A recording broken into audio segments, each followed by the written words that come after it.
be conveyed to the speakers through our team.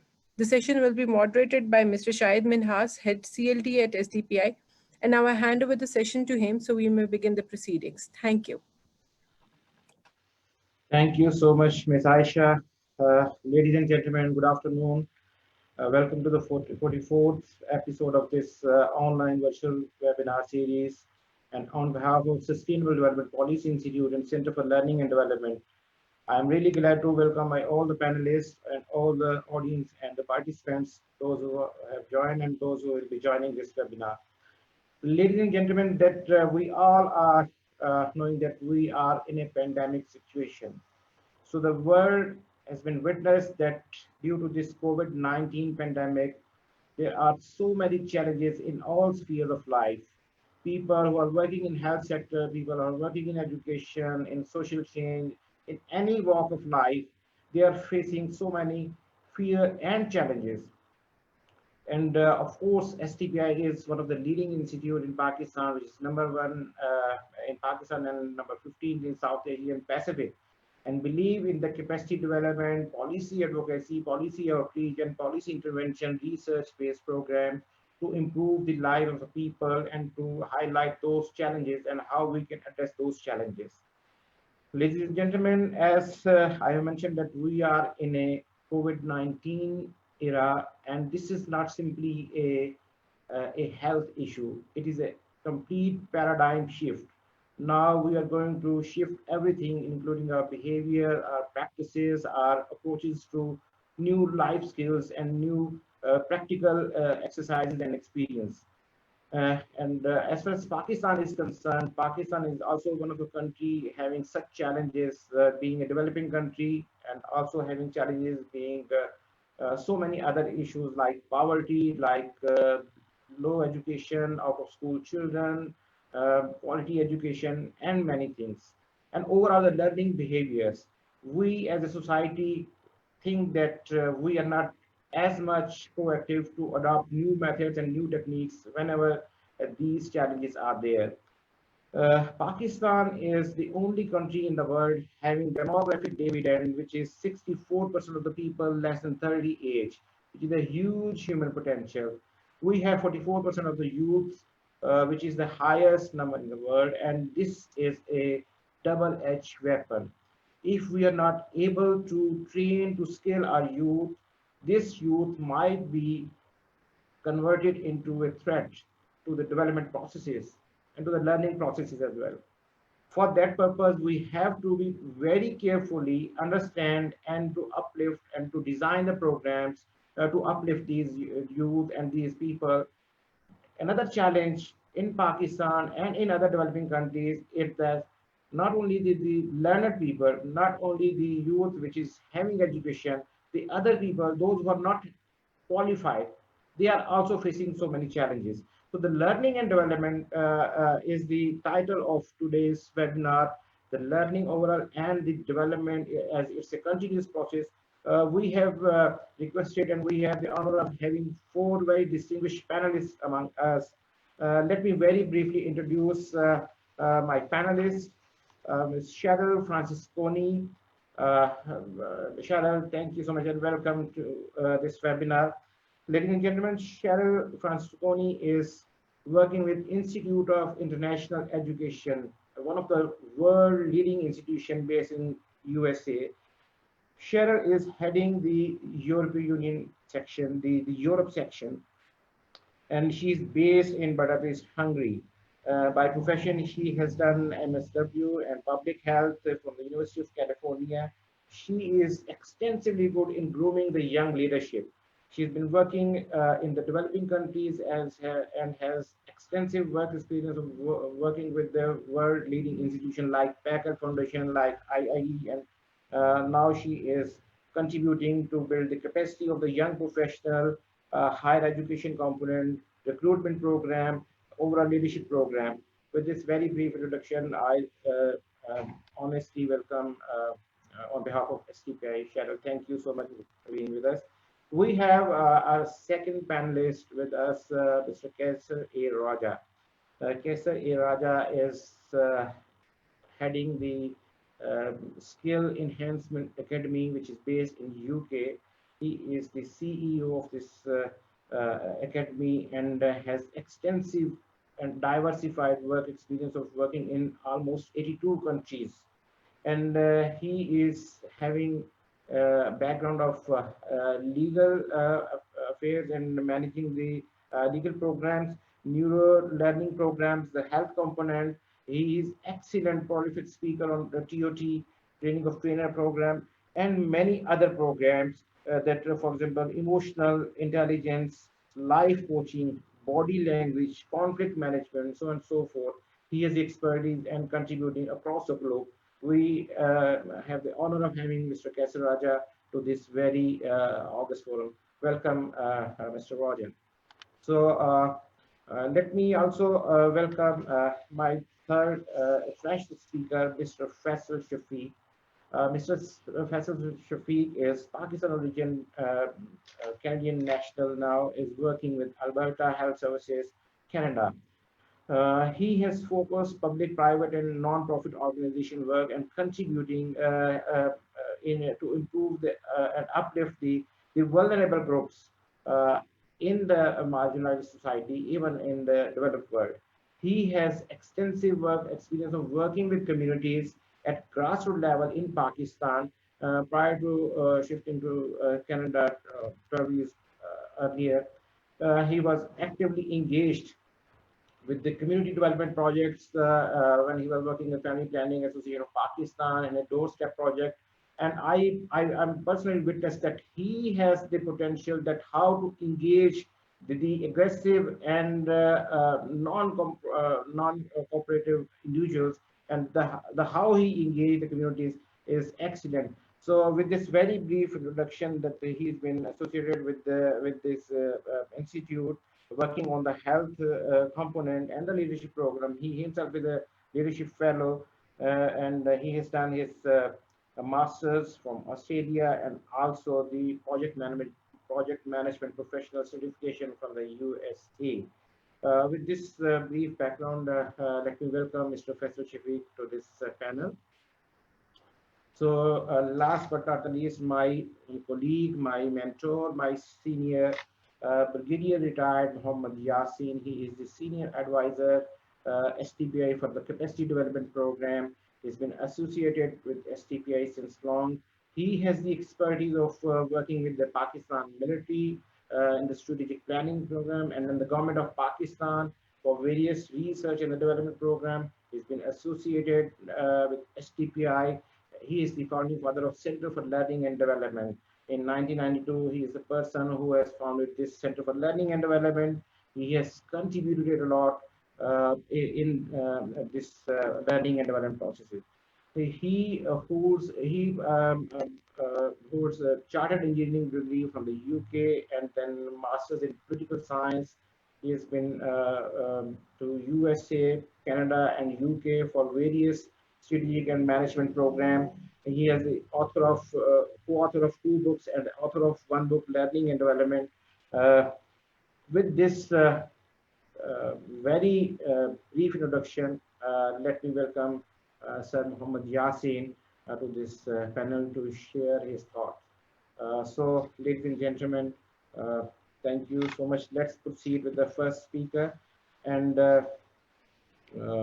let me invite Cheryl Francisconi to share her thoughts and also to share a presentation. Cheryl, you are totally free to move according to your own methodology. I witness that you have the expertise to engage the audience and you will do this in this webinar as well. Thank you so much. Over to you, Cheryl. Thank you, Shahid. Thank you, all of you. It's such a pleasure to be with you today, and I look forward to learning with you all, because I'm thinking these days that this is an incredible opportunity. The pandemic, as much as it has challenged us, it's an opportunity for us to really learn as we continue to pivot our work to be much more in the virtual space. And, you know, that's what I'm going to focus on a little bit today, is how to to transform what we've been planning in terms of training and development programs to the virtual space. So I don't just want to talk about it, I want to actually do it a little bit with you. And so I'm asking you to all open the chat box. So at the bottom of your Zoom screen, you'll see the chat box, and I ask you to click on it. And I know that there are people watching on Facebook, so you may want to send in your chat, and maybe the folks who are supporting the webinar can help bring some of your comments into this space as well. But the first question I want you to think about with me, and if you would complete this sentence by typing into the chat, what worries me about conducting trainings or workshops virtually is ... What is it? Would you all start to type in your comments into the chat box? And I've typed the question right there at the beginning. So please type in some thoughts about what's worrying you about conducting trainings or workshops virtually.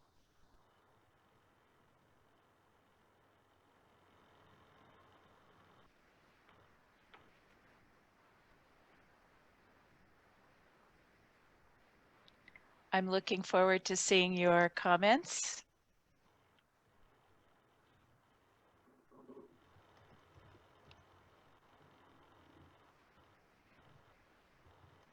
Do you all see the chat box there? Feel free to type the message in the chat box. Not in the, yeah. I see some maybe questions in the question box, but I'm looking at the chat box next to that.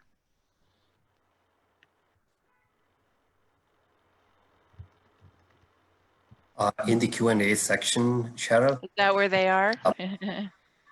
No, they are asking that they cannot send messages. I can see people are asking they cannot send chat messages. Okay, then they can. Okay, then go ahead and you can type them in the Q&A box if that's where you can do that. It's not enabled for everybody, I guess.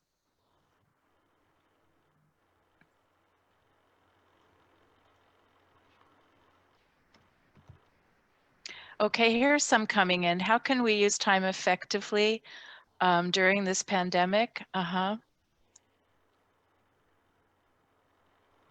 For less literate, right? Young people who need skill enhancements. Difficult to maintain focus. Yeah, these are all challenging.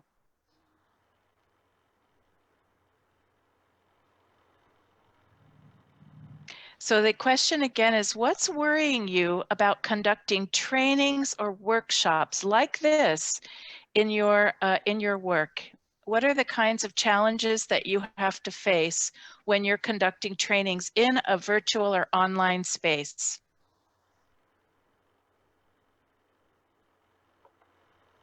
Any other comments there? Any other challenges you're facing?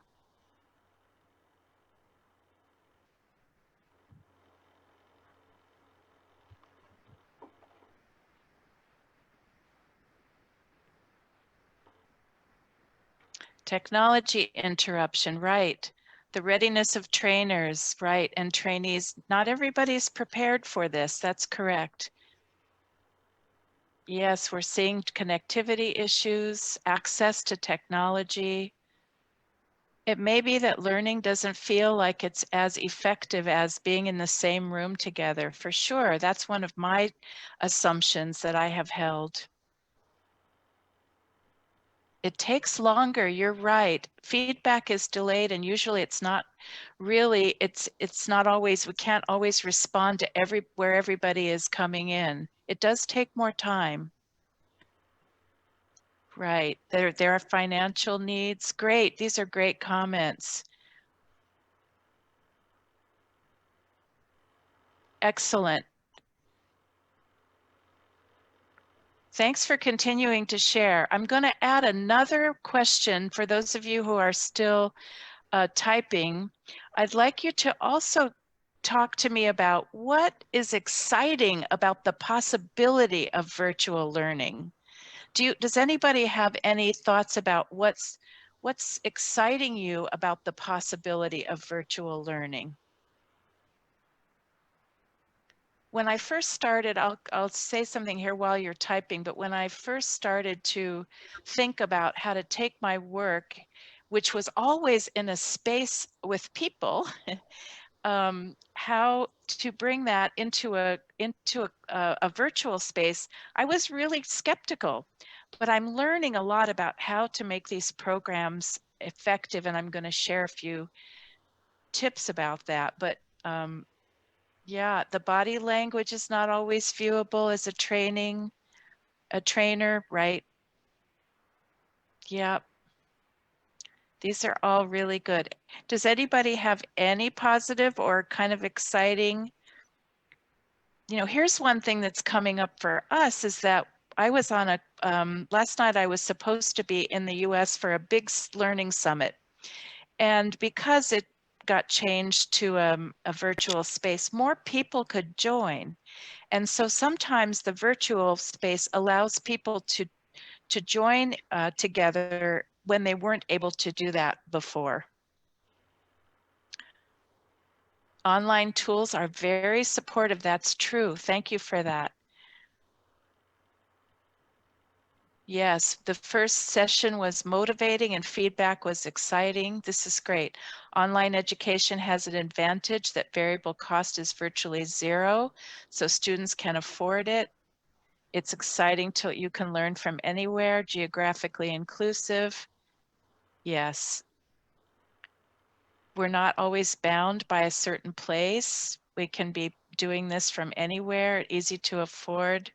Great. These are all wonderful inputs to and feel free to continue to add your comments there.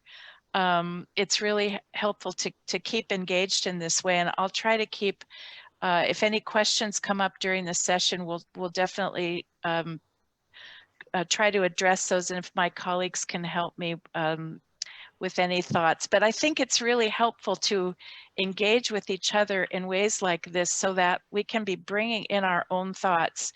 So let me just speak a little bit about my work and kind of the story that I want to tell you today. And I'm just going to share my screen so that you can see, hopefully, a little bit of some slides here that I've put together. So my work with IIE, the Institute of International Education, is to deliver leadership training and capacity development programs. And as Shahid said, most of those have been in the developing country context, similar to yours in Pakistan. In fact, the reason I'm here is that I came to Pakistan many times for a period of time and met Shahid years ago and have worked with many wonderful colleagues there, and with participants in many other countries that are dealing with many of the same challenges you talked about earlier, like the difficulties in accessing technology, technological interruptions, connectivity, and many other similar challenges. So earlier this year, IIE received 2 grants to launch leadership training programs, which we then immediately had to either put on hold, which we didn't want to do, or shift to a virtual experience. And of course, we chose the latter, even though we weren't exactly sure how we were going to do it. Like many of you are feeling the challenge of how to do this. So we had to rapidly shift. And so I'm going to focus on one of the programs that we put together that I think will be a good case study for us to learn from. We received a grant from a major US foundation to implement a leadership program for 24 global leaders. They were coming from Africa, South America, Middle East, and the US, mid-career younger leaders, maybe in their 30s. And the work was going to be, these are leaders who are working to challenge global inequality. So this work's going to be more important than ever now because the pandemic is going to widen the inequality gap even more considerably. We had planned to convene them in person in 3 different locations over an 18-month period. But then within a month of receiving the grant, we knew that we weren't going to have a convening in June as planned. And now it's even clear that we won't be able to convene in December. So we have started to figure out, how do we build a community of learners together over the course of the next 18 months, and so that they can learn from each other, develop their networks together, share their experiences, build trust, and challenge their own thinking about how to lead in this environment. And we had to do that all in the virtual space.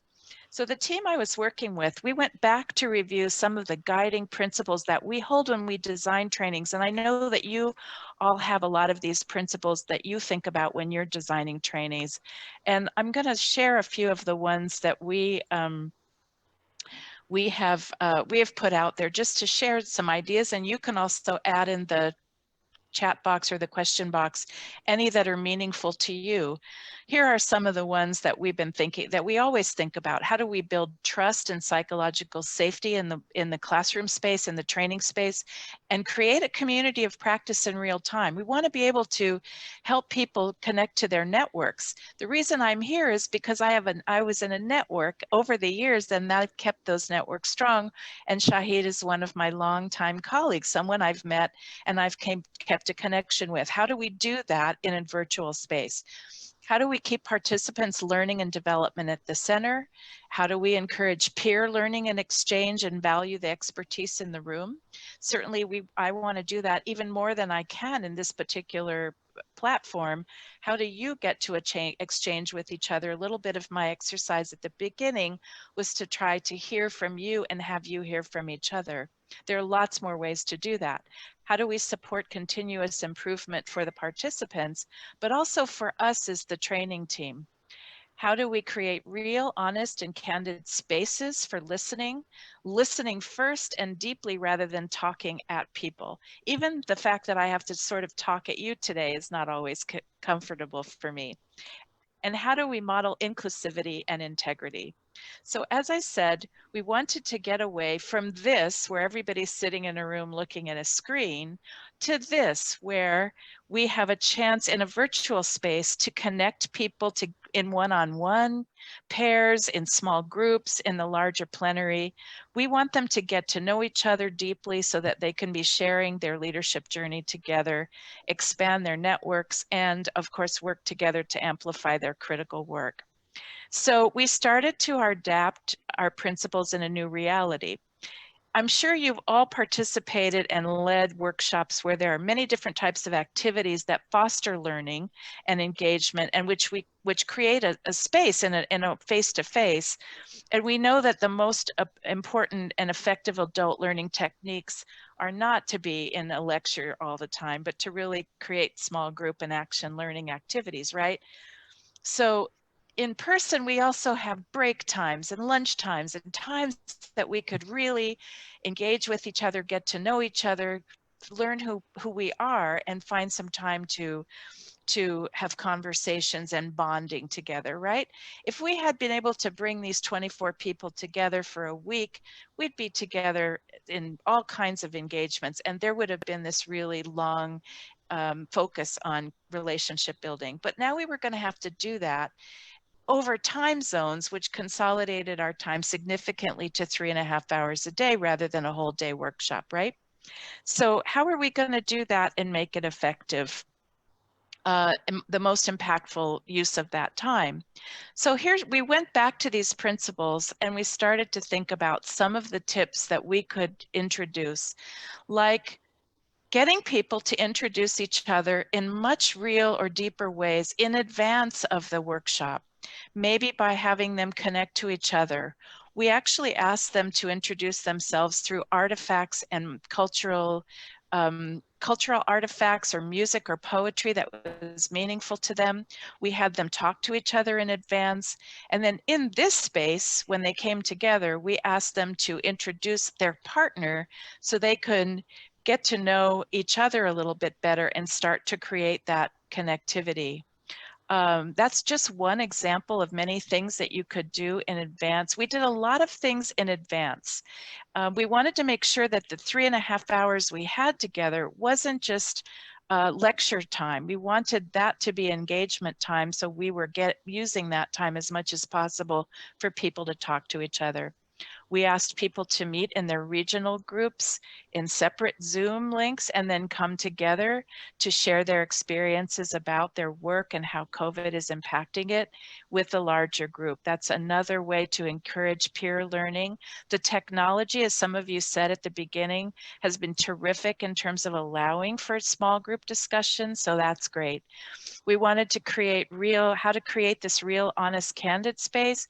As I said, we prepared short videos or pre-reads in advance and had them look at that so that when they came back into the space, they were prepared to talk about it with each other.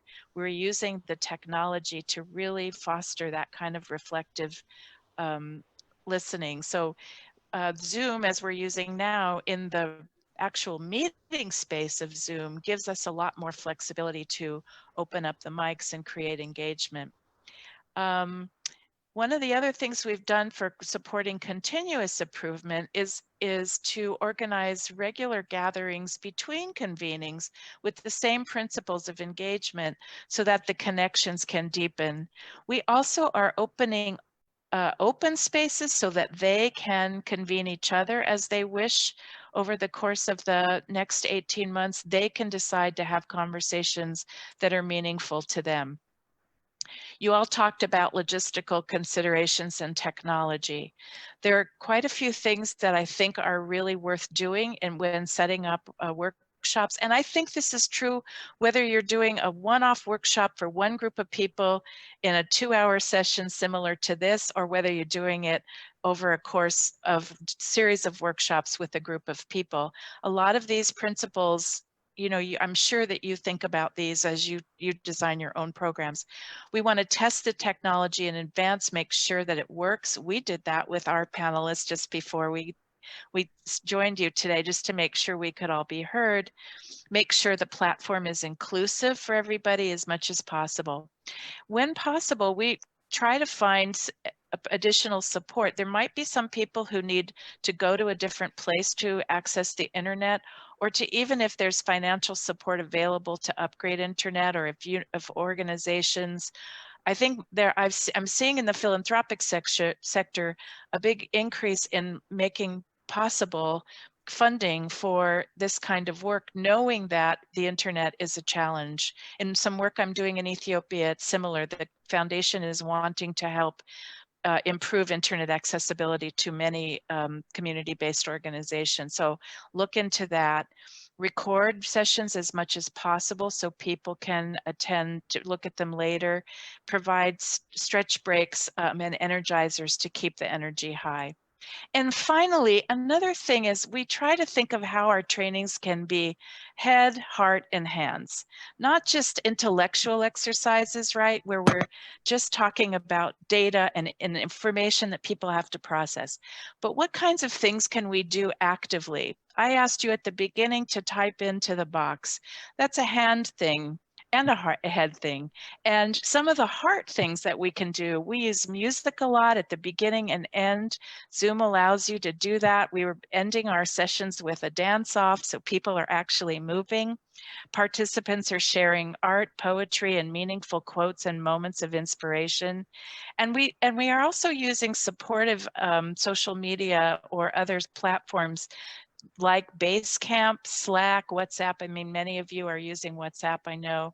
There are lots of places that you can upload and create resource sharing for people who come to your trainings. There's a lot happening in this space. As I said at the beginning, it's a wonderful chance for us to learn from each other. I look forward to hearing more from all of you about what you are learning, because I'm still in that space. We are experimenting. Sometimes it doesn't work very well. Sometimes we get a breakthrough. And that's what I think this journey is about right now. We need each other to share what we're learning and what's working for this kind of our online training program. So I'm really grateful to share this little bit with you, and I look forward to hearing more from you and from my fellow colleagues on the panel in the next sections. Thank you so much.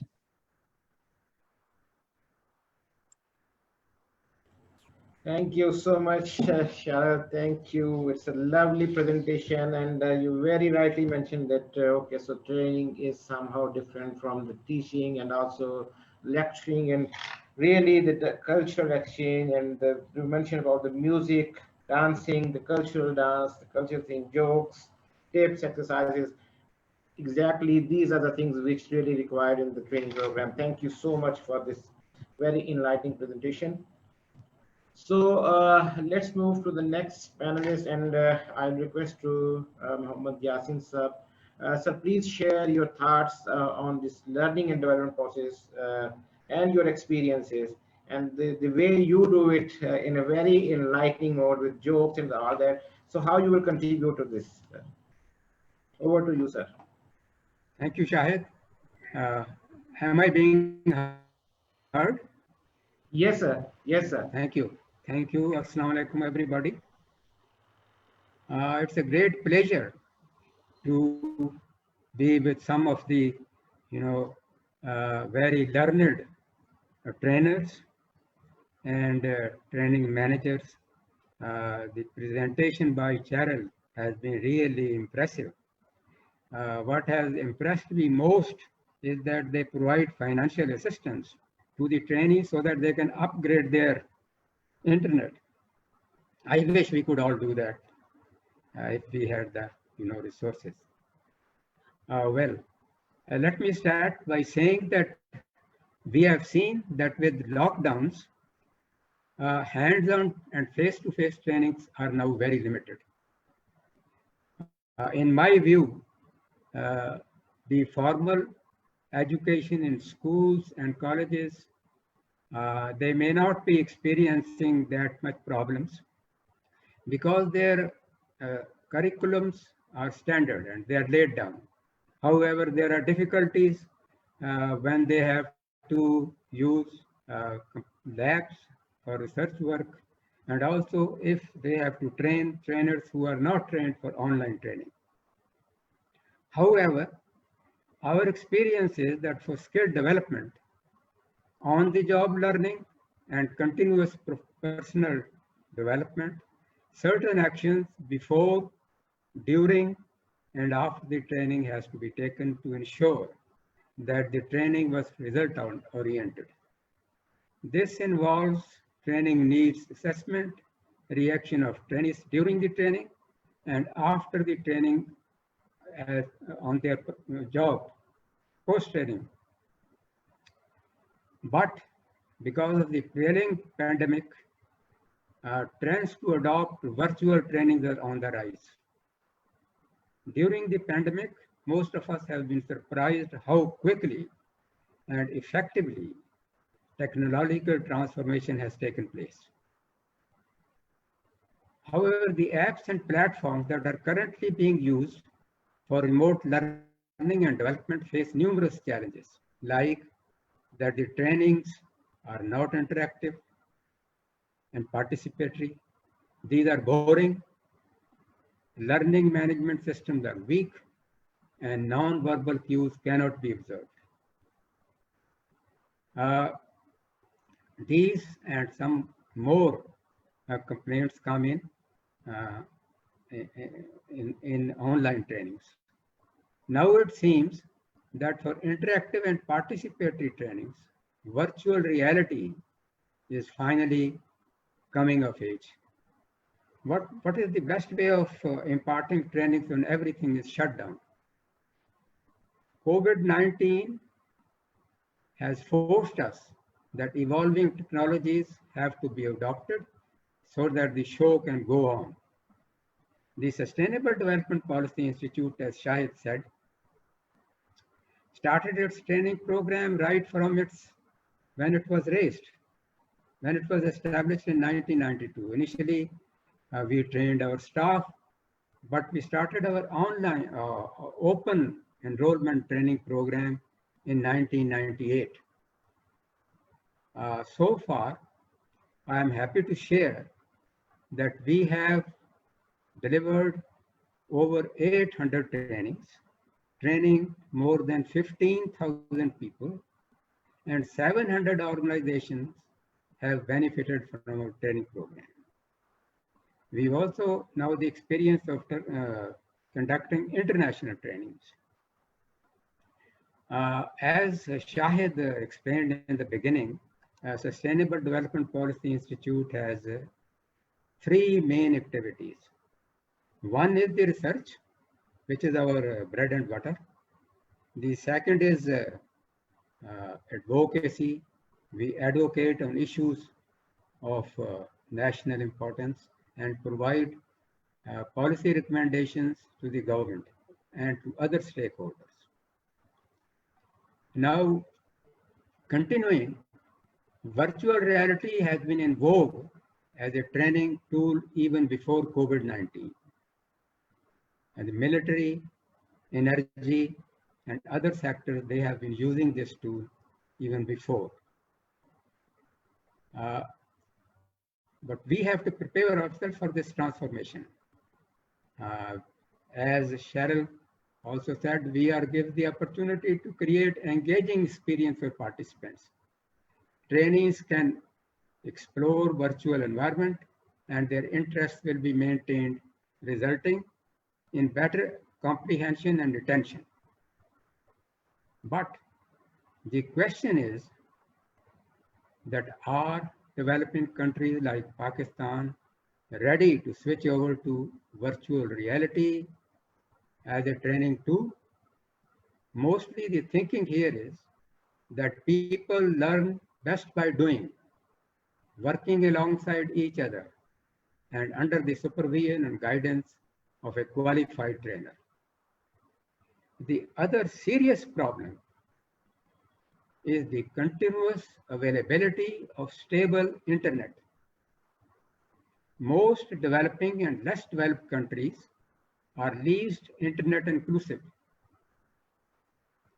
Such countries have the service which does not come up to the required standards of availability, affordability, relevance, and readiness of the people to use it. Having said that, the bottom line is that we have to be technologically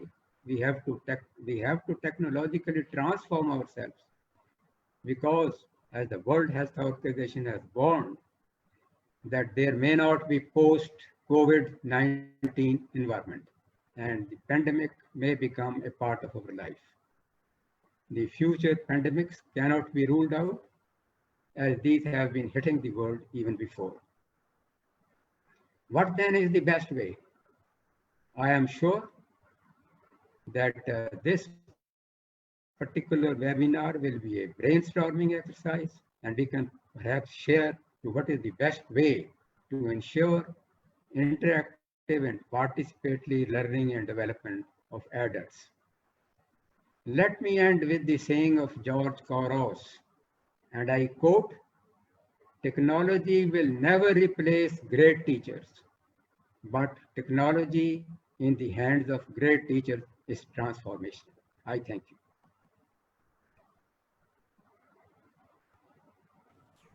Thank you so much, sir. Thank you so much for this very enlightening speech and sharing the reality and also highlighting the key issues which we are facing while moving to the virtual learning processes. So now I'll move to Mr. Kaisar A. Raja, who is the CEO of Skill Enhancement Academy UK. He has the expertise of training people in the developing countries as well as in the developed world. So we would like to hear from you the best practices, the challenges, and the possibilities of coping with these challenges. Over to Kaisar Raja, sir. Well, thank you very much indeed, and hopefully I can be heard loud and clear. Well, I believe I did mention it in one of the previous talks as well, that every global problem has brought certain challenges with it, and it also provided us with some of the opportunities to change. And there is absolutely no reason to treat this pandemic in any different way. For example, if you look at the post Second World War era, the boom in the industry all of a sudden, or if you look at the 1960s of the the difficult times in the West generally, and in the US in particular, with number of the social and worker revolutions rising up, and then we had also had the technology coming and having its way. So technology will always have its part to play, no matter what the situation is. And I have maintained this from almost day one, ever since we fully came to realization how severe the pandemic situation is.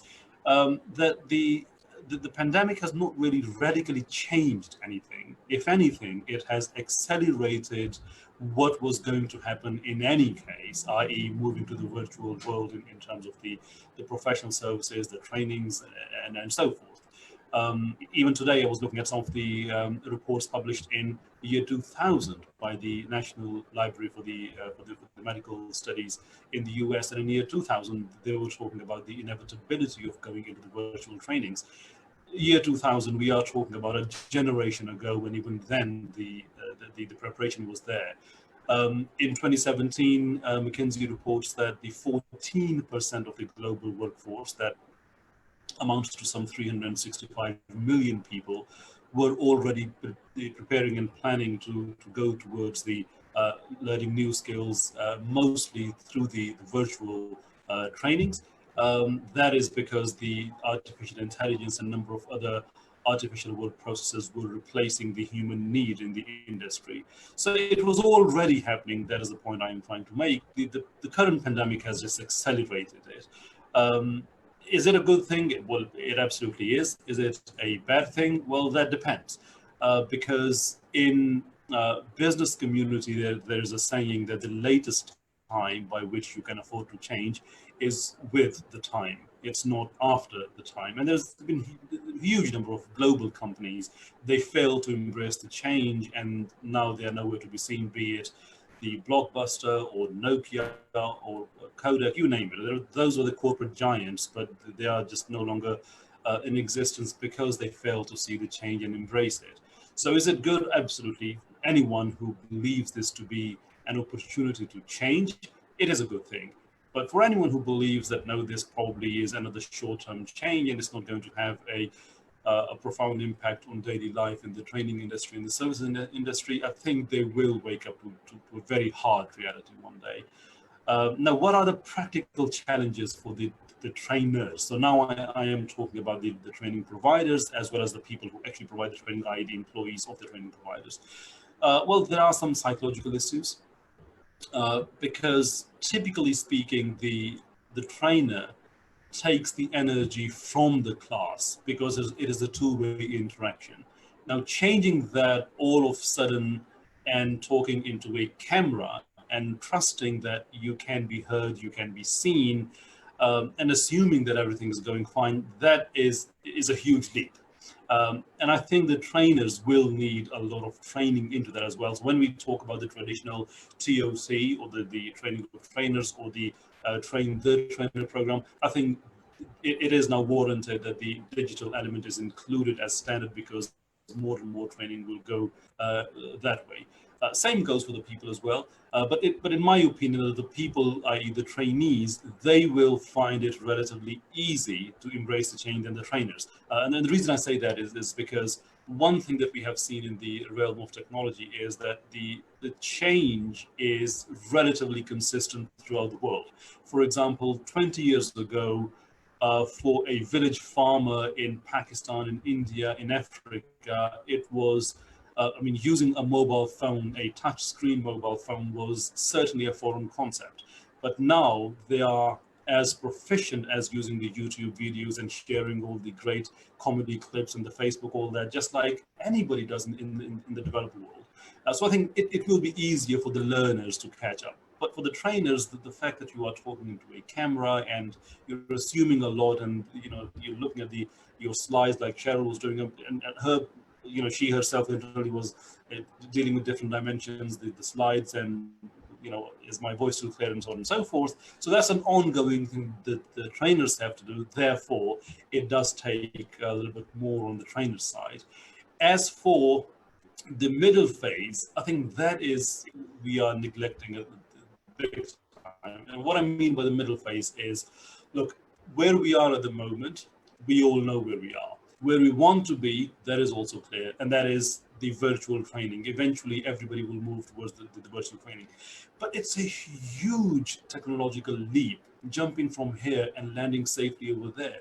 There's a huge transitional phase in between that can only be unfolded in an incremental way. And by that, I mean the blending learning, the merger of online, offline, some of it online, some of it offline.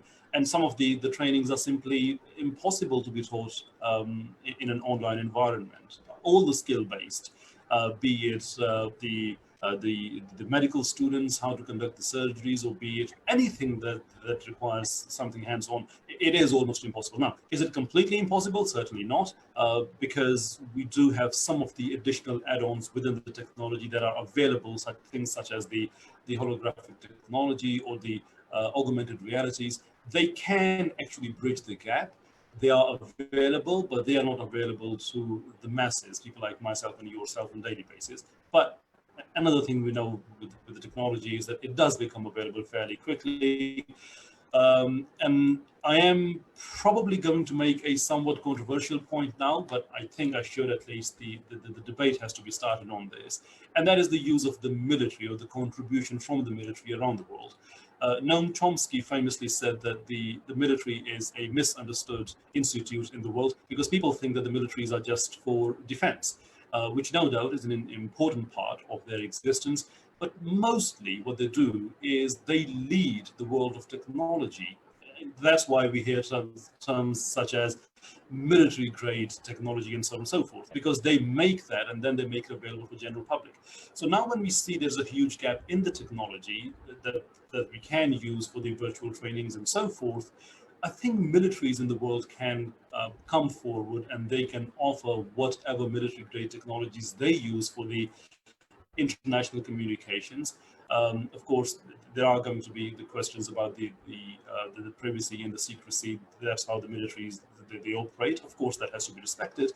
But whatever is available for public, I think there is a good case now to be made to the global militaries to help the civil sector and make those technologies available. That is probably going to be one of the best ways to move forward. Now, Brigadier Saab is listening to me. He will either love the idea or absolutely loathe the idea. But my job is to put it out in the public and then see what sort of feedback we get on that. Thank you so much, Kaisar Raja Sahib. It is wonderful, enlightening thoughts, and you very rightly mentioned that now there is a need to be more skill-based training program, and you also mentioned that the trainer take their energy from the audience. Of course, that is perhaps missing in the digital world, and we have to explore that. So let me move to the last panelist, Mr. Professor Shafiq. Professor, you have listened to the three very learned speakers. You also working in the developed world, also having first-hand information and experience of working with the developing countries community. How you see all this learning and development in the traditional mode, and how to switching over to the this virtual mode. So what are the pros and cons of that? Over to you, Professor. I'm going to unmute myself. I don't know if my internet is going to play tricks on me, since I am working out of the basement at this time, at this hour. So probably. So your Sorry. Yes, no. Yes, please. Yes. So I was saying that I am working out of the basement, so internet might play tricks on me. So you'll have to bear with that. Sorry about that. So no, you asked about my experience. Yes, for sure. I've all three panelists almost, they have covered everything which I wanted to say, but I won't go into the details how COVID has impacted. But I'll try to focus on your question regarding how comparing the developed and developing countries. Like I've worked in Pakistan for many years, over a decade in the development sector. And you're very right, primarily in Pakistan, the focus always remained on face-to-face training. as compared to the developed world. Like, for example, in Canada, and as Kasser has pointed out already, that we were moving and transitioning to the virtual world already. Like, I can give you an example of myself. I've been operating with the virtual teams from past few years, like at least 5 years. I work with provincial and regional teams, totally based out of their home offices. So that's kind of the difference between Pakistan and Canada, or the organization where I work, rather. But based on that, like we'll focus on Pakistan. That Pakistan usually is face-to-face focused training environment, and now we are transitioning into a virtual world. I think we were moving towards that in Pakistan as well, and we can see that there are a few methodologies that we can certainly utilize. This webinar which we are doing is one of the example, like, and I've seen several of the webinar coming out of Pakistan. People are doing webinar sessions like the Zoom, and using other technology like Facebook Live and Teams, Microsoft Teams, and etc. So I think the trend is changing. Coming to the training, the points that Cheryl has highlighted already, very valid point, Cheryl, especially how to engage people, how to engage clients. And I think I would second that, that engaging clients, engaging people would require several methodologies. And really like what Cheryl, you have suggested around sending out details in advance, asking people to prepare in advance, pairing them up, giving them assignments. So I think this is something very valid to be replicated in Pakistan as well. So based on the fact that, as Kasser has also pointed out, that the internet is out there now, even the farmers, they have access to mobile phones and the technology, and they are posting videos, etc. So there is a potential to reach out to the communities in Pakistan as well, based on the fact that we are more connected. But this is, of course, a slow process of transition that can lead us to certainly effective trainings and all that. So coming to 3 points that I would like to mention. One is that there could be 3 types of model that we can use in Pakistan based on the availability of resources and training facilities. One is that we are using the webinar, etc. We can do short trainings, like 2-hour training. You can use a blend of it, do a virtual training, 2-hour session, assign people the work, they can go back, do work, come back, report after a week, and then we can allow them to have one-to-one coaching, mentoring. They can interact with their colleagues and their co-workers on a regular basis. And then the second is, which we usually use in my organization, which is like having a customized learning system, where you have module develops that the staff can do, even for certification, that they can use it. And these are kind of a few of the techniques, really depend on the resources. So some are the resources like Zoom, which are cheaper options. Some are of course, the expensive item, or little they will cost you if you would go for a customized software. So really depends on the need, how we ask the participants to, how do we do the need assessment for the participants. So this really depends on that. So I think that's important to identify what a skill the teams require, or the individual requires, and focus on that.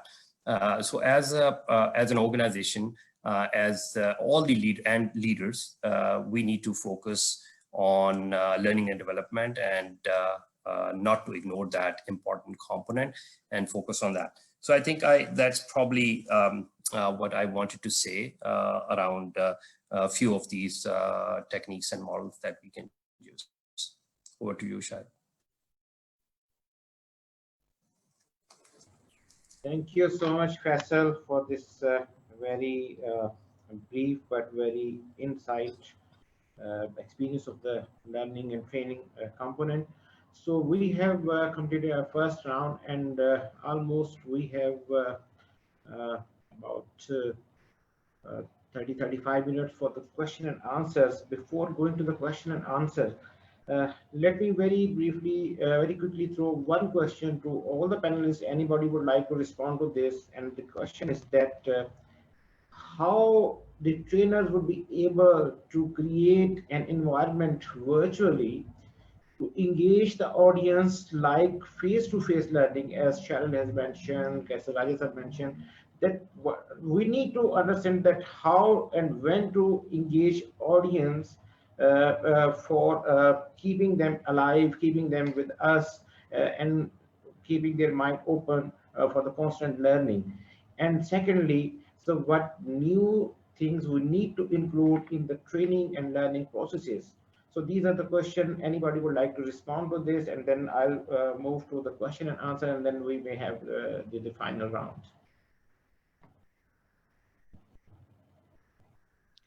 Maybe I'll jump in if you don't mind. Yes, please. I was on a call actually this morning with several of the staff members of my organization who are grappling with this very question about how do we make our presentations, our programs more engaging with the people we're talking to. And you know, we're all struggling with this question, and as I said before, I think my experience with working with many of you in Pakistan is that you set the bar high. You know, you are there is so much excellence in Pakistan, and the colleagues I've worked with have very high, you know, functioning, really excellent programs that get designed there. This is a time where we're going to make mistakes. We're going to, as Kaiser said, we have this middle place between where we are now and where we're going to be, and a little bit of that part of what we're doing is trying things out, being willing to try, and seeing what works, and keeping a record in our minds or in our you know, logs about what is working and what is contributing to the success we're having.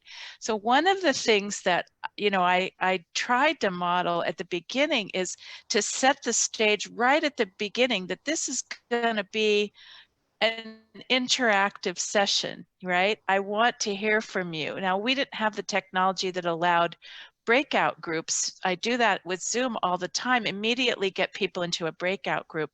People have talked about body language. I have said a few times today that body language is possible to see on a webinar, right? If I want to hear from you, I'm going to lean into the camera and say, I'm waiting for you to talk to me, right? There are ways to kind of demonstrate that with your audience and getting comfortable with your own self in the camera, as others have said. My colleague this morning said, I go to a lot of webinars and I'm waiting for them. They talk about, at the beginning, they say, we want this to be interactive, and then nothing happens to create that interaction. So I'm going to stop because I think there's a lot more to say, but I say that it's up to us as trainers to get comfortable and to do what we say we want, right? We create the space for interaction in some positive way. So thank you so much, Cheryl. So any other response, or should I move to the audience? Yes, Raj. Yes. Sure. May I say something? Yes, Yasin sir, and then Yasin sir. What Cheryl has said is, we, I think, also do the same at the very beginning of the session. We try to make the participants very comfortable, and we tell them that this is an interactive, we are here to share experiences. They can stop the trainer anytime they like by asking questions. And then we also try, as Cheryl said, you know, the lighter moments in the training program. Very good. We have not so far indulged in dancing, but I would love to do that. Yes. I think we off and on have jokes. If you like, I can share a joke here also with you. Sure, So that this webinar is very lighter. This is on the questions and answers. It is said that a lion had a very good breakfast in the morning and he was strolling in the jungle. And all of a sudden, a fox came. He said, "Hey, fox, come here. Who is the king of the jungle?" The fox said, "My lord, you are the king of the jungle." And he said, "Very good answer. Go and have a good day." After some time, a donkey came. He said, "Hey, donkey, come here. Who is the king of the jungle?" And the donkey said, "Sire, you are the king of the jungle, all powerful." He said, "Very good answer. Go and have a good day." Okay. Sometime later, an elephant came. He said, "Hey, elephant, come here. Who is the king of the jungle?" The elephant wrapped, you know, In the trunk? in his trunk and shook him up and threw him away. He shook the dust, came forward and said, "If you can't answer the question, doesn't mean you should be rough." Thank you so much. Thank you so much for this enlightening joke. So very nice. So yes, sir, very true. These things are required in the training program to engage the audience. Very true. Very right, Dimitri. Thank you so much. So let's go to Kaisar Raja sir. Kaisar sir. Thank you. Well, Bagheera, indeed an excellent joke there. Um, Look, the problem actually is somewhat deeper than what it appears to be. And the reason I say that is because the trainers don't have the identical style of training. Some trainers in an offline environment, they like to stand up and talk. Some people are a bit more engaging and they get the class engaged. Some people, they like to sit down, and some people, they use various different techniques. Now, problem with the online techniques or online platforms is that they don't offer such flexibility, and everyone has to change their training style according to what Zoom has to offer, or what Google Classroom has to offer, and what a webinar, whatever platform they're using, and it has to be mapped up to that. Now, we hope that this situation will get better with the time, because more and more the LMS platforms are coming forward, and they do have this in mind. In fact, I think last time I mentioned that in next 5 years, the market of the LMS makers would be, I think, would be increased by more than $12.5 billion. And that obviously will come through by the variation that they will offer. So at the moment, we are just restricted to whatever is available there. Mind you, the interaction is also very much unique to the person, because sometimes, even in the offline environment, sometimes you come across trainers and teachers. They come and they talk to the whiteboard behind them, and then, because that's what they do, keep on just writing and explaining things, and then just they leave, and the students are just literally just thinking, what just happened? So that doesn't, sometimes you get that sort of a problem in the offline as well. Now, with the online, you can bring people in, and what I have found out so far, based on my online trainings, that your behavior as the trainer makes a lot of difference. If you make it comfortable enough for people, they will come forward. Just to give you a real life example, a couple of weeks ago, I was delivering a mindfulness training for the State Bank of Pakistan. And within the training, I was trying to keep it very lighthearted, and there was I was trying to use some of the poetry, and I forgot it halfway through, and I was actually struggling. And what do you do in life? I was trying to say, sorry, I can't remember, guys. I'm really sorry. And within seconds, all of the participants, they completed that poem for me. So, that's what you were trying to say? I said, yeah, exactly. That is what I was trying to say. So they were able to do so because they felt that they were comfortable enough to do so. If they were part of some intimidating environment that they were not allowed to speak, and it is just my way or highway sort of situation, then I'm very much in doubt that this sort of situation would have happened. So at the moment, it largely depends on your personality as a trainer, but hopefully with the time, we are going to have different platforms, the different kind of add-ons in it that will enable trainers to have a bit of more interaction. So thank you so much, Mr. Kaisar Raja. Thank you all the panelists. Now it is time to go to the audience for their patience. And I must say that this is perhaps the first ever webinar that we are doing, that we have so many question and answer in the chat box, that we have now 55 question and answers and appreciation for the panelists. So this is something which really required to be online, to be virtual. So let me open the forum for the question and answers to the audience. Dear audience, please be specific, be focused, what really you want to learn, what really you want to say, what you want to share. So the question invited. So if you can raise your hand. Okay. Please open your mic and then you can share the audience. Is there anybody? So there are certain questions in the question box. It looks like there are a couple people whose hands are raised, but I can't see. So let me say that. Assalamu alaikum, Shahid. Are you listening to me? Yes, now, sir, I'm listening to you, Abdul sir. Thank you very much, sir. Sir Shahid, it's great to see Cheryl, Muhammad Yasin, Kaisar Raja, and Faisal Saab here. And it was like great to hear from you all. And I just, it's not my question, it's my comment. I have already mentioned there. I feel like all the training sessions are going to be meaningful only when there is going to be opportunity for participants to collaborate with each other. And I do appreciate if trainers are going to be coming up with, if we are going to go with the online training, then you need to create certain opportunities for I mean to say learners to get interact with each other. So certain online tools should be utilized.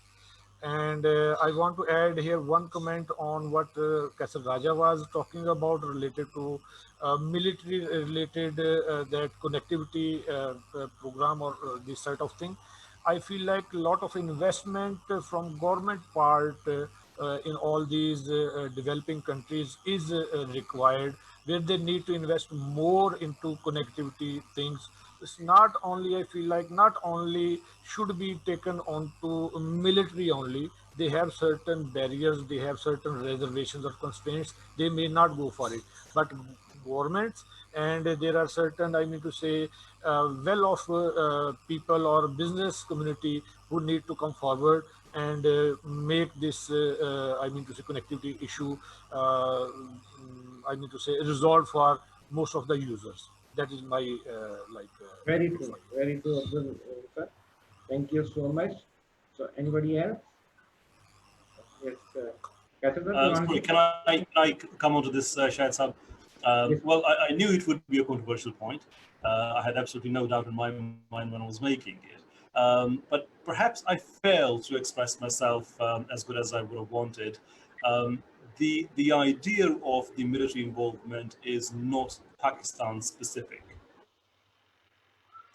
We are talking about a global partnership between the academic professional world and the military. Some sort of the cooperation mechanism has to be built, and the military has to help the civilian realm, generally speaking, not in any one particular country. And that is simply, and there's a lot of evidence historically of this actually has been happening. For example, until 1960s, the Yale University was almost exclusively was being funded by the US military, because they're doing a lot of research work for the military, and the military was doing a lot of technological developments for them as well. And same MIT has been benefited from military as well a lot. So those incidents are not breaking in a way that they are not novel, but they are modified in line with in light of the COVID. So it is a controversial point to make, but I believe there's no harm in at least having some sort of mechanism in place in which the military and the civilian. Sure, thank you, Kaisar. So I think we have the Mr. Zila and Miss Afshan, those who want to have questions.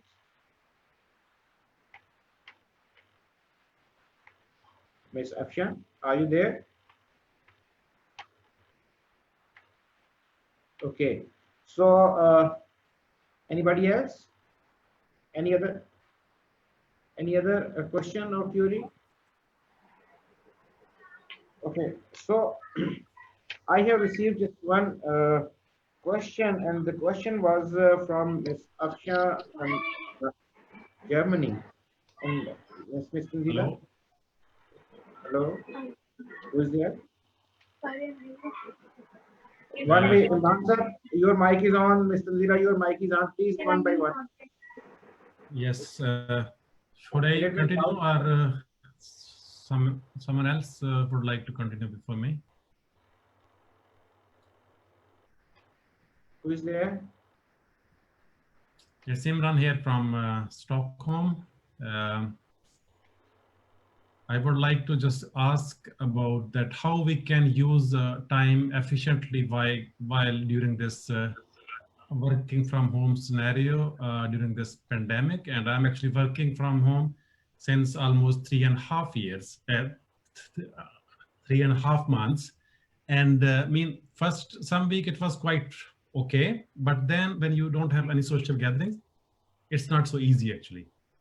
So, so my question to from Khaisar Raja Sahab, because I'm a very good admirer of Mr. Khaisar Raja Sahab, and I am like a permanent listener and watcher of his videos and social posts. So I would like to ask him that how we can make it more efficient while you are alone at home since 4 months and you are working remotely. How it can be more efficient to learn more, to develop more, etc. Yes, thank you so much, Thank Mr. you. Imran sir. Let's have another question, and then we'll move to the panelists. Any other question? Okay, so I was just sharing the question which has been raised by Ms. Saima from Germany, and she's saying that, okay, so the young people are somehow familiar and has the capacity to learn and to go to the virtual world, but Hello. what about the senior people? What about the senior people who are not very much equipped with the new technology, new gadgets, new things? How they will be able to use this virtual reality and to get benefit out of it? So this question maybe to Cheryl or maybe to Yasin sir, and let's have the response from Khaisar Raja sir and then the other panelists. Khaisar sir, you had one question. Of course, thank you. As I understood the question, that how can one continue to develop if they are working from home? Well, it is difficult because us, the human beings, we are part of the group species. We are not designed or evolved, whichever perspective we have, to work in isolation. It's you know, we have to have some degree of human interaction. That's, you know, that's what we are. However, what we can do is to ensure that we find more of time outside the work, and then by that we can do more of interaction using that additional time. Is it possible? The answer is absolutely it is. Why? Well, studies are showing that the typical work that we do in 8 or 9 hours in an office, we can actually do that a lot quicker from home. In fact, some of the Scandinavian models are already drifting towards the 6 hours a day. And that was even before pandemic. Doing that sort of work from home, if you can do your typical office work in 5 to 6 hours, that means you'll have more of free time to actually go out and engage with people and have the social interaction, even if you are doing it from your screen. I mean, if the lockdown prevents you from physically going out, you can still have more of time to engage with people using the Skype and a number of the technologies. And in any case, there's one thing that I wanted to make earlier, but I couldn't. If I can add that now, is that there are going to be some serious health implications as well, something that we are not talking about right now. But in future, that topic will also take the lead, and that is because in a physical office or physical classroom, because you are not gazing upon a screen for that many hours, therefore it is relatively easy to be there. But asking someone to look at the screen constantly for 8-9 hours a day, that is a huge physically demanding task. In fact, the Health and Safety Executive of the United Kingdom, their recommendation, and I have to make it clear, it's not a legal requirement, it's just a recommendation, is that you should have a 15 minutes break after every hour you spend on screen. So that shows the significance of it. I'm not saying that it's feasible in all the environments to have 15 minutes break after every hour, but it certainly shows the need for some sort of physical break from the screen. So putting everything together, if you can have reduced number of hours in your work and use the free up time for doing more of the online courses, we've got the Coursera, Udemy, a number of other platforms, LinkedIn Learning, you can use that time to still continue to develop. As for the human interaction, no one can deny the importance of it. And I think the lockdown, there will be a time when it will be lifted, or at least it will be reduced in some meaningful way, enough for us to be able to go out and have the human interaction. Thank you. Sharon, would you like to respond to that question which was raised by Ms. Afsha? The question Shahid, sorry, the question was, sorry to interrupt, Shahid. I would like to add what to some yes, words please. to what Cass talked about. Can I add something to Yes, the earlier question? Please continue. Based on my experiences, just wanted to add a few things. Like all the working from home is difficult for few people, but following a certain routine is very important. So I advise my teams where I work as well, and I've written a couple of articles on LinkedIn as well. You need to have a kind of a time, follow the time. Like if you are at work, usually before COVID, if you were working from 9 to 5, you should continue to follow that similar routine. Like come to your workplace 9 to 5 kind of routine, put that yourself into a routine of working hours. Then if you're taking a break at 1 o'clock for lunch, just take that break. And I would agree with Kasser, take some coffee break, 10-minute break in between, do some stretches to avoid some health issues. Number one is follow the routine. Number second is that you have a designated space, office space in your house, even if it's a corner, but you know that this is where you are going to work. If it is possible, maybe a couple of spots where you go and work on an everyday basis, so that you follow a certain routine. You go out for walks, and then touch base with the team is very important. You do a weekly call with your teams, you do a one-to-one call with your boss, fix it, make it a routine, like a recurring meeting, weekly meetings, bi-weekly meetings, but try to follow follow routine. The point what I'm trying to make is follow some routine, allocate some time for learning, allocate some time for yourself, and then be transparent. Like in my team, when I talk with people, I encourage them to be very transparent. We understand everyone is home now, kids are as well, they are doing work, they're attending classes from home as well.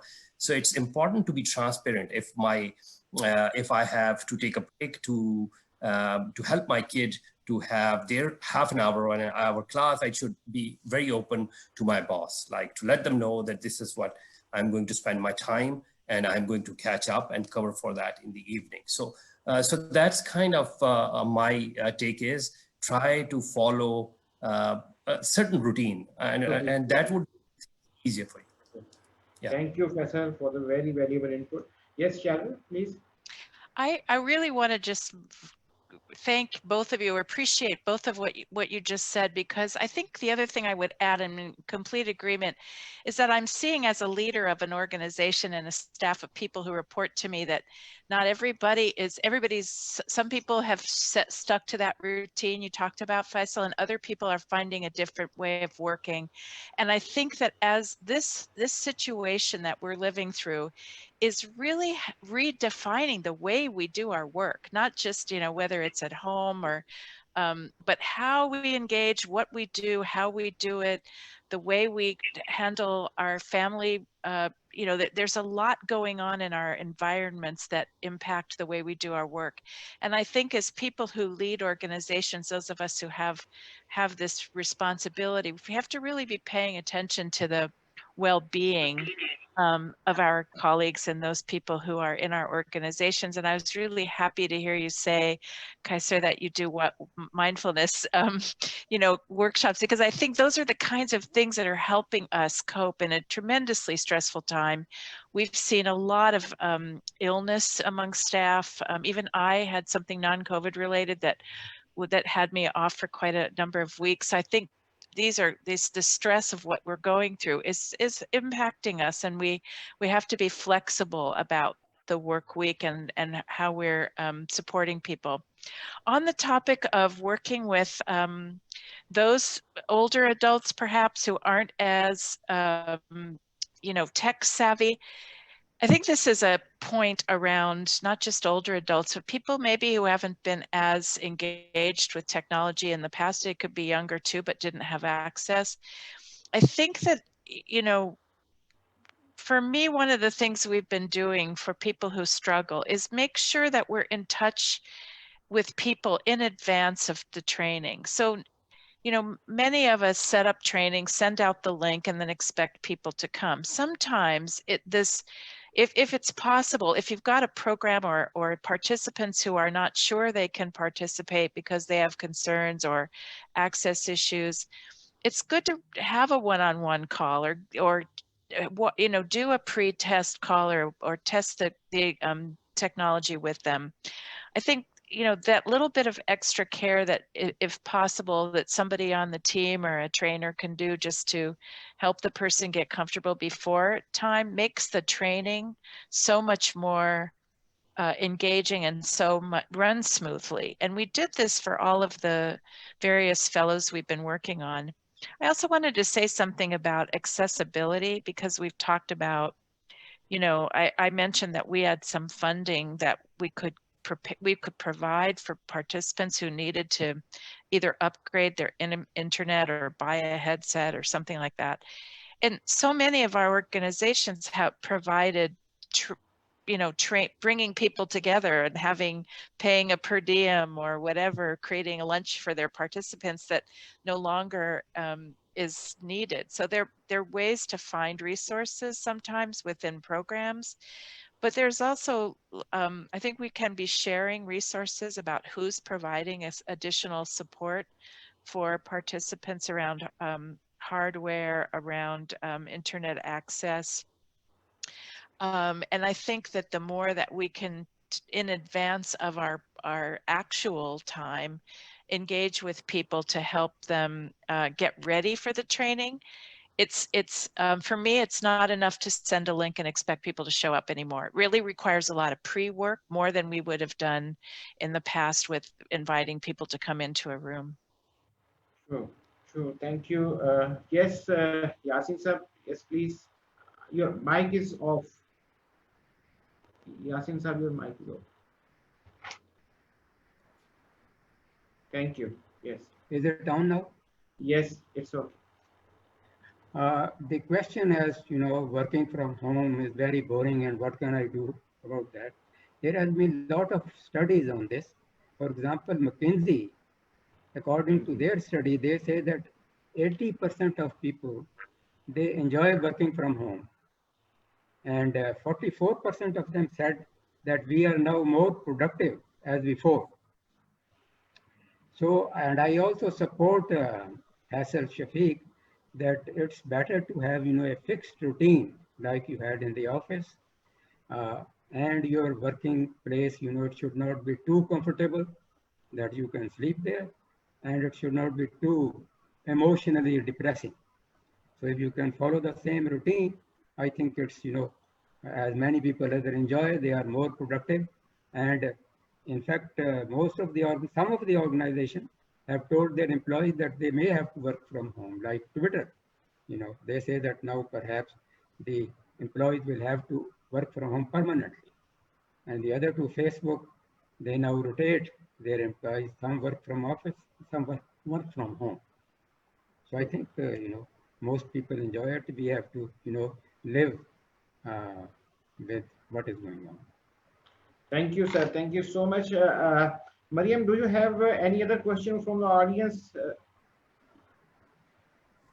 Yes, Shahid Saab, one of the question which was posted online on Facebook was that what's your point of view about future education, especially in developing countries?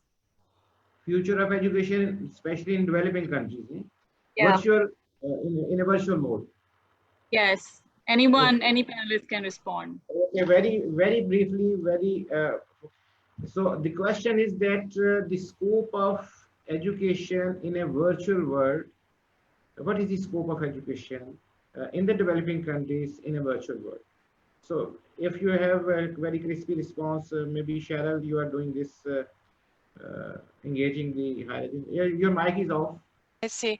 I just looked at the questions. There are quite a few questions around engaging with students at the elementary level, and I don't have a lot of experience. Ours is with the Institute of International Education works primarily in universities and tertiary education and with training and development programs. And I was just going to see if others of you on the panel might also have any thoughts about those in the audience who are really struggling with what to do with younger students.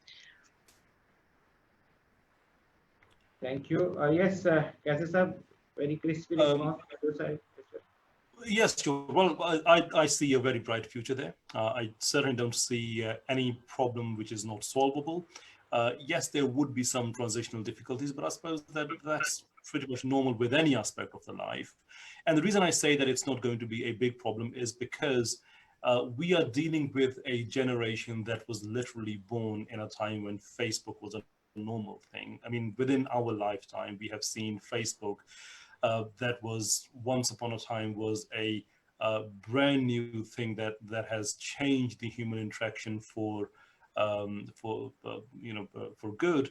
But then the same platform became a platform of older people because younger people thought, well, this is not good enough, and they moved to the Snapchat and Instagram and so forth. I mean, this is the pace of the technology, and when we have the audience which is well aware with all these technologies, I don't think there's is going to be a particularly different. Even if I may go back to the previous question, when the question was how do we deal with the more senior people who have not had much of interaction with the technology in their life. Well, again, it depends on really how do you explain it to them. If you explain it to them that this is technology and this is the mobile phone and you will learn from here, well, that is quite frightening for them. But if you explain it in a way that, look, you don't have to travel, you don't have to lift any of the books, carry any of the books. You don't have to go to different places and, go 3 floors up the building where there is no lift, so on and so forth. So show all the physical difficulties that they would tend to avoid in any case and show to them that all of that is now removed and you can learn from your bedroom, from your sofa, your couch. I think that kind of explanation can help even the people who are not tech aware, let alone the people who actually are using technology on the daily basis. And one thing, last point very quickly, that the UX or the user experience holds a very central position when it comes to the app development or the LMS platforms. It is becoming more and more simple. For example, the points Cheryl was making earlier, that we have to do a lot more before we actually have a training. It's not good enough anymore just to send links and expect people to come up. Well, guess what? The modern webinar platforms, they do that all for you. The SMS reminders, the emails beforehand, and small clips, this and the other, they do it, all that for you, the part of the same package. So ultimately, it comes down to one thing, and that's what Faisal said earlier, routine. Asking adults to make a routine is kind of easy because they can see what can happen if they don't make the routine. Children, I think that would be some sort of problem. So Faisal may have to write another article on that. How do we convince children to conform to a routine and then stick to it? To me, I think that would be a bigger problem than actually, the dissemination of knowledge through the technology. I don't think that would be a bigger problem, but having the children to sit on a routine and then getting the knowledge, that might be a problem. Thank you so much. And I think so we have just remaining couple of minutes. Let me say that so we have, ladies and gentlemen, that we have 4 distinguished panelists with us: Cheryl Francisconi, Kaisar A. Raja, Faisal Shafiq, and Muhammad Yasin, Brigadier Muhammad Yasin sir. What we have concluded is that what we have learned from the audience, from the panelists, is that so the virtual world is a reality. we have to live with this virtual reality, and we have to have a combination of distance education as well as the face-to-face education, because as Yasin sir has mentioned, it has its own worth, and we have to be practically engage the audience for the learning purpose and for the development purposes. Ladies and gentlemen, we also learned that it is not a matter of just young age or the old age. It is a matter of commitment. So as we have in this panel, we have panelists from 40s, those who are in their 40s, 50s, 60s, 70s, or maybe beyond that. So it is a matter of commitment, how much you are committed to learn new things, new gadgets, new technology, new knowledge. It is up to you. Once you are practicing this, you'll be able to learn more and more. And there is no age for learning. There is no limit for enhancing your knowledge and capacities. As we have very genuine and reality that Yasin Saab is here with us, who is all the time engaging and learning new things and practicing new things, which is inspiring for all the SDPI staff as well, and so many other people. So ladies and gentlemen, that we have also learned that later or sooner we have to equip ourselves with the new technologies, because as it has been mentioned, now we are in the 4G era, and probably after some time it will be the 5G will be launched, and we have to be switched over to the 5G and maybe 6G and so on and so forth. So the bottom line is that learning and development is a continuous process, and those who want to learn, so there are so many options and opportunities for them. Those who want to make lame excuses, perhaps they'll be facing more challenges. Let me thanks to my distinguished panelists, Cheryl Francisconi. Thank you so much for your precious time, for your commitment, for everything. So it's really lovely to see you after a long time. Kaisa A. Raja, we are very much thankful to you. All the time you spare your time from your commitments and come up with new innovative ideas and new practices. Thank you so much for being with us. Professor Shafiq, it's lovely experience of listening you that you are working over there, and you have doing 19 scenario. Thank you so much, Mr. Professor. And last but not the least, my own mentor, my own guru, Sir Muhammad Yasin sir. So thank you so much for your commitment, for your patience, for your devotion to this knowledge and learning. We inspire energy, as Kaisar Raja has mentioned, that from where you get energy. So it is Muhammad Yasin sir from where we get our energy. And thankful to my other colleagues, Umair, who is behind this technical assistance, Ms. Mariam Shabir, Ms. Aisha Lias, Ms. Adnan, and all the colleagues. Thank you so much, all the audience, for your patience, for your commitment, for your question and answer, for your engagement. It's a lovely experience with you. Thank you so much. Stay blessed, stay safe. Allah Hafiz. Bye-bye.